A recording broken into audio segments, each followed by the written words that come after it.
A handwritten note written on Monday that investigators say they found says the children were bad and that they were beaten.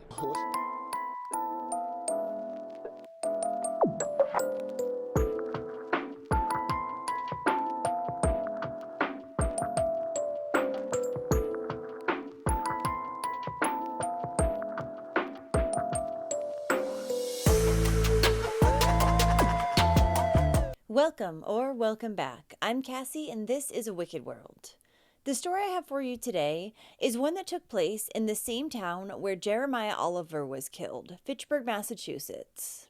There are actually two children in today's story, Sofia and her brother.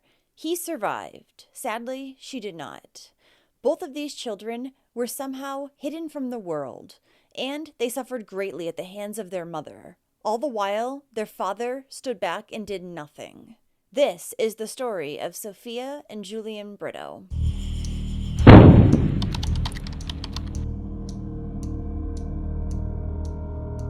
Sofia Brito was born on April 14, 2011, in Lowell, Massachusetts. When she was 4, she had moved to Fitchburg with her mother, Shayna Pedroso, her father, Marvin Brito, and her older brother, Julian.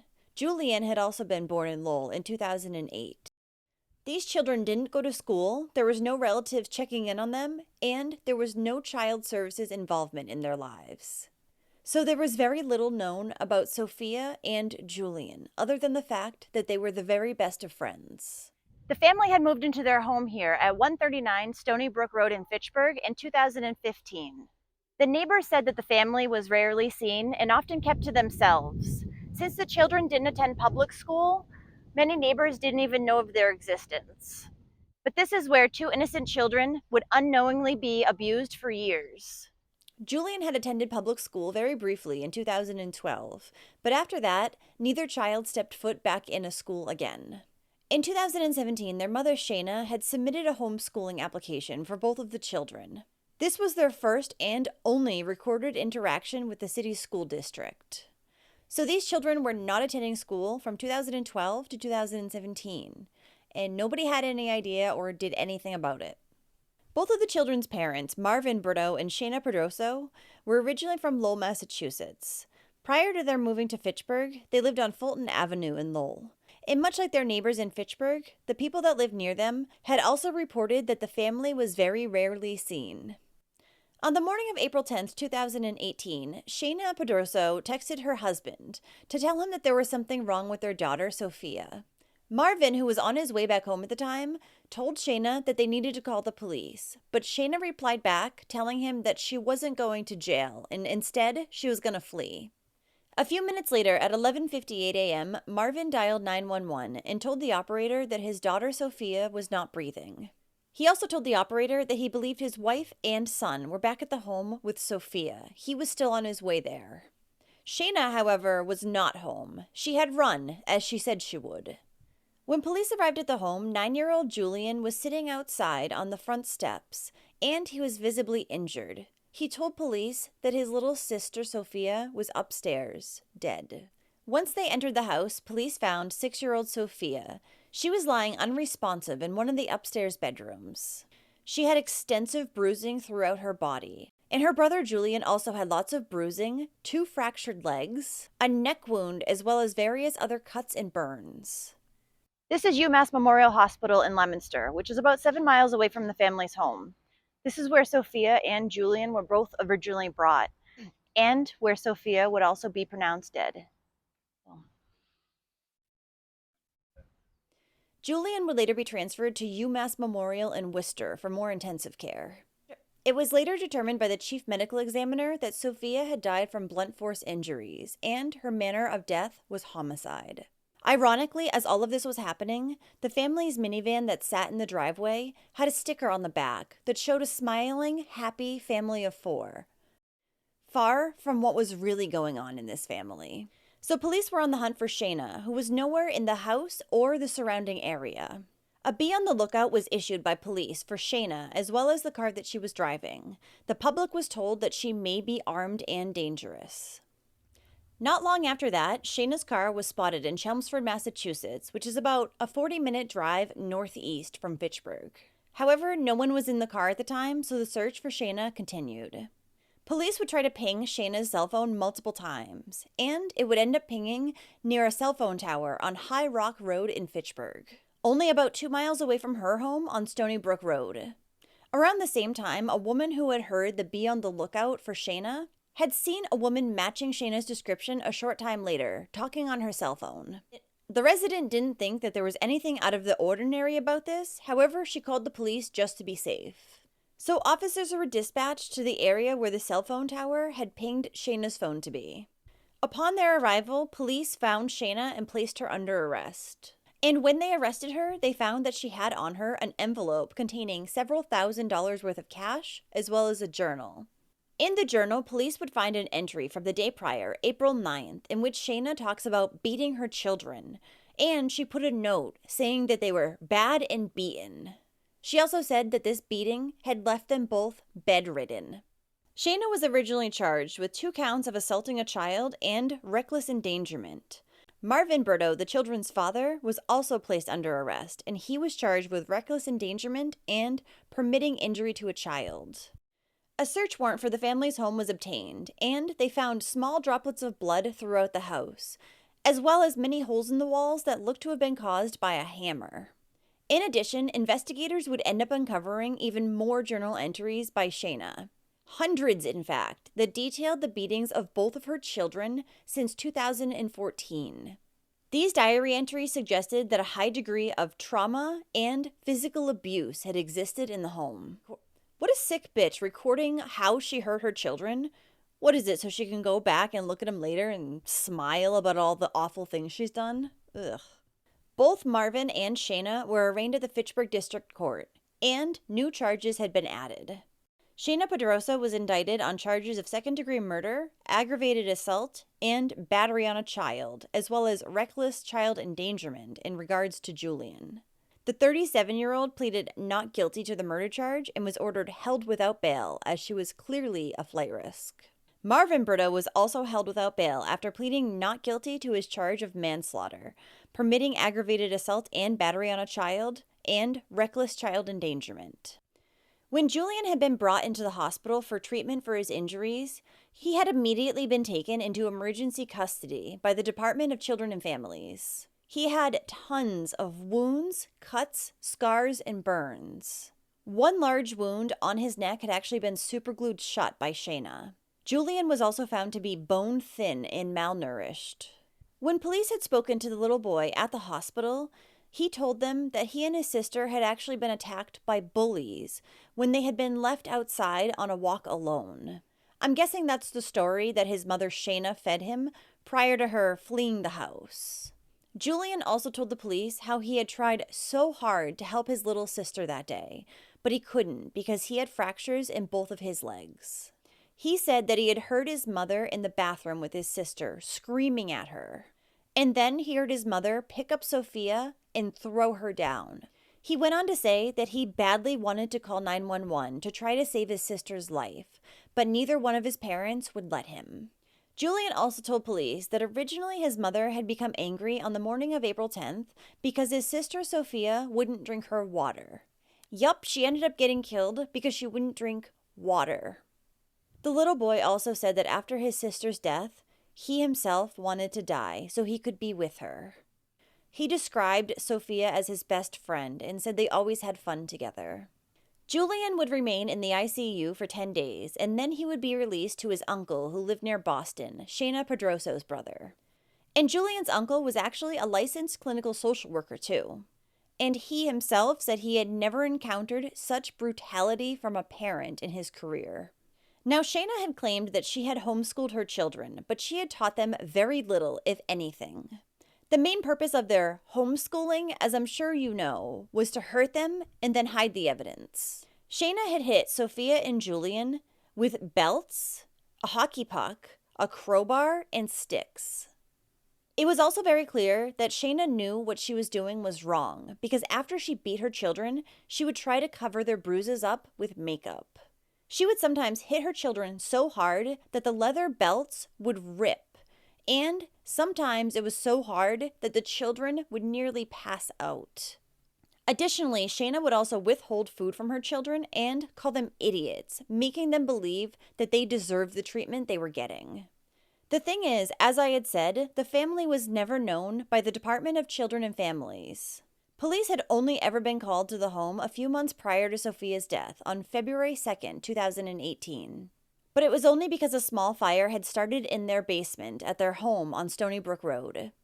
It had been started by a candle near a television stand in the basement, and clothing had caught on fire. One of the adults in the home, however, was able to extinguish the fire before it caused too much damage or before the first responders had a chance to arrive. So, since it had become unnecessary for the police to enter the home because they had taken care of it on their own, nobody saw the children at all that time. So even though Shayna had been the primary abuser of both children, on occasion Marvin admitted that he would spank them. But he said he only did this when he felt like it was warranted, never to the extent that his wife, Shayna, had. Marvin, who was a longtime employee at a concrete company, also was not home during the days, so he said he had no idea the extent of the abuse that the children had been going through. He said that when he wasn't working during the days, he was forced to live downstairs in the basement for the rest of the time. Shayna was the one who primarily raised their children. Text messages would corroborate the claims that Marvin had given police that he lived in the basement. His wife forced him to live down there. These messages showed that Shayna even made her husband ask for permission to go upstairs for things like going to the bathroom, eating, and showering. But Marvin also told police that he often heard his wife upstairs yelling and striking both of their children, as well as the screams of pain that these attacks produced. He also admitted that he had seen Shayna strike the children, and he had witnessed bruising on Julian's arms. In one of Shayna's diary entries that had been found, it said that her husband Marvin had threatened to punch her in the face if she didn't stop beating the children. Other than that, there was no evidence that he did anything to try to stop the abuse.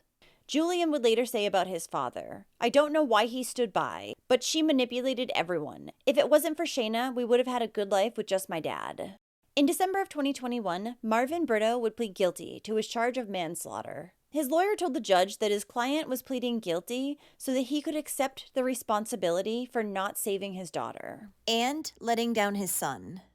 A special prosecutor that was assigned to the case also told the judge during Marvin's hearing that it was a very serious case with egregious facts, and he spoke of the extremely disturbing photographs that had been taken of the children's injuries. The prosecutor said it looked like they were painted in purple from their shoulders to their knees. Marvin's lawyer additionally told the judge that his client wanted both his son and daughter to know that he was sorry for what had happened to them, and that he was sorry he had not protected them. He also said that Marvin is very hopeful and would love nothing more than to one day, on Julian's terms, speak to his son again. The prosecution had requested that Marvin be sentenced to 12 to 14 years in prison, while the defense asked for just time served. He would end up being sentenced, however, to 8 years behind bars. He did, however, receive credit for his 1,340 days he had already served in jail. He will also be placed on probation for 3 years following his release and will not be able to have contact with any children under the age of 18. He is also not allowed to speak to Julian until Julian is 18, if he wishes to. Shayna Pedrosa would go to trial in June of 2022, and she would take a plea deal in which she pled guilty to second-degree murder, as well as assault and battery on a child, with substantial injury and reckless child endangerment. It was the priority of the district attorney's office to spare Julian from the anguish of a trial, and having to relive all the awful details of what he and his sister had to go through. So instead, they had wanted this plea deal. And Shayna decided that she needed to plead guilty because they had so much damning evidence against her. Her attorney actually said that because of all the journals that had been found in Shayna's handwriting, if it had gone to trial, his client didn't have a prayer. And she would, quote, be a goner. Shayna's attorney described her as highly intelligent, as she held a psychology degree, and had worked for a year and a half as, get this, a case manager at the Massachusetts Society for Prevention of Cruelty to Children. She helped out first-time mothers and fathers, and then she later worked to help families with daycare vouchers. Ironic, isn't it? Shayna, however, had never been diagnosed with any type of mental illness her entire life. Julian would read his victim impact statement in front of the court during Shayna's sentencing, and he said that he did this because he wanted to show his mother, who he would only call by her first name, that he was no longer afraid of her. He said that he had trusted her and she failed him. She had made him and his sister believe that she was beating them for their own good. He said that Shayna deserved worse than the death penalty, and life in prison would be too easy for her, because she would get food and water, unlike he and his sister had. Julian also said that he struggles to understand why his sister was killed and not him, because he always thought that his mother hated him more. And Shayna would look at her son while he was reading his statement, but Julian refused to even glance back at her. And Julian said in his victim impact statement about his sister Sofia, "I still miss her. She would be 11 now, and we could do even more together." It took Julian an entire 2 years after his sister's death to sleep in his own bed again. That's how scared of Shayna he was. Julian also said that once he went back to school, he was having trouble at first because Shayna didn't teach him anything, and he was way behind his peers. He also said he had a very hard time making friends because he had never been exposed to any other child but his sister. Additionally, Julian has been in therapy for years now, and his uncle said he is resilient, strong, and unwilling to cower or be silent.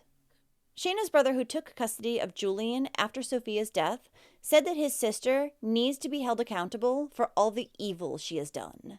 He said that his sister Shayna had fallen apart emotionally and withdrawn into a deep, toxic state of isolation. "The girl I knew has been buried under layers of hatred, mental illness, addiction, and resentment," he wrote. He, however, did not give any details as to what he meant by her mental illness or addiction. He said that Shayna had always been a reclusive person who had exhibited concerning and angry behavior on the limited number of occasions she had visited with family. And she had always seemed very controlling of her children. And at one point during Shayna's brother's statement in court, where he spoke about how much he missed his niece Sofia, Shayna would roll her eyes. After pleading guilty to her murder charge, Shayna Pedrosa was sentenced to life in jail. She was also given an additional 5 years for assault and battery and reckless endangerment. She will, however, be eligible for parole after serving 25 years. And the 1,149 days that she already served was counted towards her sentence. She also is not to contact Julian until he's at least 18. Though I have a feeling he's not going to want to talk to her even then. And get this, Shayna's attorney actually asked the judge if she could be granted protective custody when she arrived at MCI Framingham, the women's state prison. But the judge said he was not going to make a ruling on that. He had asked for protective custody for his client because, quote, "they'll kill her the minute she gets in there." So, ultimately, Shayna was told that she could expect up to 1 year in protective custody. Wonder Fund, a private nonprofit that helps children who are receiving services from DCF, started accepting donations to help pay for Sofia's funeral expenses.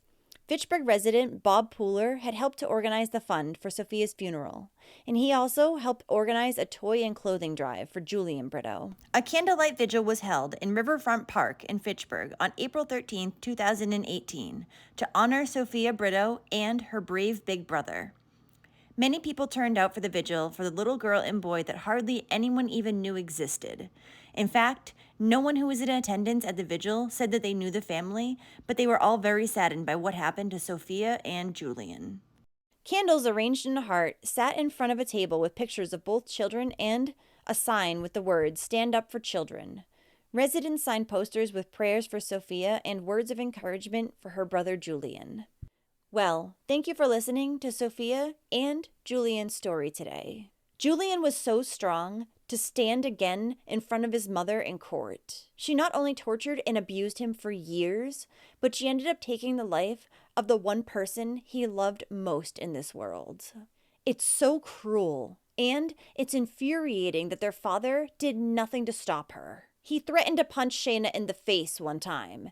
Big deal, he couldn't even do that. He left the house every single day for work and left his children in her hands, knowing full well that she was regularly hurting them. There is no way he didn't know, even living in the basement. So if you do like true crime and you want to hear it from me, then don't forget to hit that subscribe button below and turn on those notifications too, so you'll know when I upload a new video, which is about 2 times every week. Thanks for watching A Wicked World today. Until next time, take care, guys. Bye.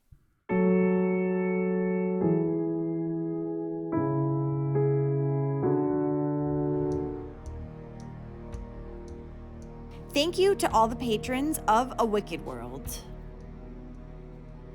Now, there's even more of A Wicked World on Patreon. So check it out at patreon.com/awickedworld or use the Patreon app. You'll have access to exclusive videos each month and more. Any support truly helps to make sure the victims never get forgotten and to highlight the shortcomings of society associated with each case. Also, if you haven't yet, go check out my new channel, Wicked Ways. Do you have a suggestion for a case you'd like to see me cover? If so, send me an email at awickedworldtruecrime@gmail.com.